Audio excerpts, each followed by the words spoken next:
રાજ્યમાં ફરી એક વખતથી છે તે તીવ્ર પ્રી મોન્સૂન એક્ટિવિટી થવા જઈ રહી છે, જેમાં ઘણા બધા વિસ્તારોનો સમાવેશ થાય છે. સૌથી પહેલાં વાત કરી લઈએ તીવ્ર પ્રી મોન્સૂન એક્ટિવિટી તો દક્ષિણ ગુજરાતના ભાગોથી, જેમાં સૌરાષ્ટ્રનો ભાગ છે, પછી વલસાડ, નવસારી, તાપી, જૂનાગઢ જેવા વિસ્તારો, અને પછી મધ્ય ગુજરાતમાં અમદાવાદ, ગાંધીનગર જેવા વિસ્તારો. સૌરાષ્ટ્રની વાત કરી લઈએ એમાં પૂર્વ પશ્ચિમ ભાગો, કચ્છના ભાગો, ઉત્તર ગુજરાતના ભાગો, સાબરકાંઠાના ભાગો અને મધ્ય ગુજરાતમાં ગાંધીનગર અને અમદાવાદના ભાગો. આ વિસ્તારોમાં તીવ્ર પ્રી મોન્સૂન એક્ટિવિટી થવાની છે, જેમાં 1થી લઈને 5 ઇંચ કે કોઈ જ વિસ્તારોમાં 1થી લઈને 3 ઇંચ, જેમાં મધ્ય ગુજરાતના ગાંધીનગર, અમદાવાદ, કપડવંજ, કઠલાલ જેવા વિસ્તારોની અંદર લગભગ 1થી લઈને 2 ઇંચ કે 3 ઇંચ સુધીનો વરસાદ પડે તેવી શક્યતાઓ છે.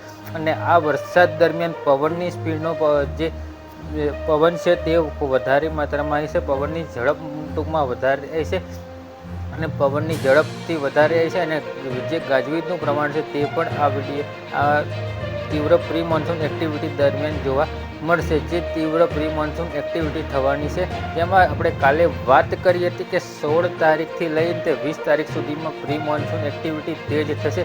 તે જ મુજબ આજે લગભગ અંદાજિત સવારથી કદાચ લગભગ આપણે વાત કરી લઈએ તો પશ્ચિમ સૌરાષ્ટ્રના ભાગો છે, જેમાં મોરબી, વાંકાનેર, મિયાણા જેવા ગ્રામ્ય વિસ્તારની અંદર અત્યારે હાલ ઝરમર વરસાદ, તો કોઈ જગ્યાએ છૂટાછવાયા એકલ દોકલ વરસાદી ઝાપટા, તો કોઈ જગ્યાએ ભારે વરસાદી ઝાપટા પણ જોવા મળ્યા છે.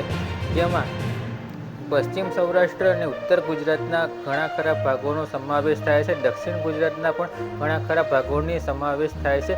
સાબરકાંઠાના વિસ્તારોમાં જે હિંમતનગર, પ્રાંતિજ, તલોદ, રખિયાલ, દહેગામ જેવા જે વિસ્તારો, ત્યાં પણ વાદળછાયું વાતાવરણ અત્યારે હાલ જોવા મળી રહ્યું છે. મધ્ય ગુજરાતના ભાગોની અંદર ગાંધીનગર, અમદાવાદ, કઠલાલ, કપડવંજના વિસ્તારોમાં સમગ્ર દિવસ દરમિયાન વાદળછાયું વાતાવરણ છે તે જોવા મળી રહ્યું છે. જેમાં તાપમાનનું પ્રમાણ તો ખૂબ નીચું છે, 36થી 40 ડિગ્રી રેન્જમાં તાપમાન છે, પરંતુ વરસાદી ઝાપટાનો થતાં જે બફારો અને ઉકળાટ યથાવત છે, જેના કારણે ગરમીનું ટેમ્પરેચર 43થી 45 ડિગ્રી હોય તેવો અત્યારે હાલ અહેસાસ થઈ રહ્યો છે, જે લગભગ હજી કન્ટિન્યુ જ રહેશે 17 તારીખ સુધી. અને નૈઋત્યનું ચોમાસાની વાત કરીએ, નૈઋત્યનું ચોમાસું હજી પણ રાજ્યથી 250 કિલોમીટર જેટલું દૂર છે, જે હજી પણ સક્રિય નથી થયું, જે 12 કલાકની અંદર આ ચોમાસું સક્રિય થતાં આગળ વધશે.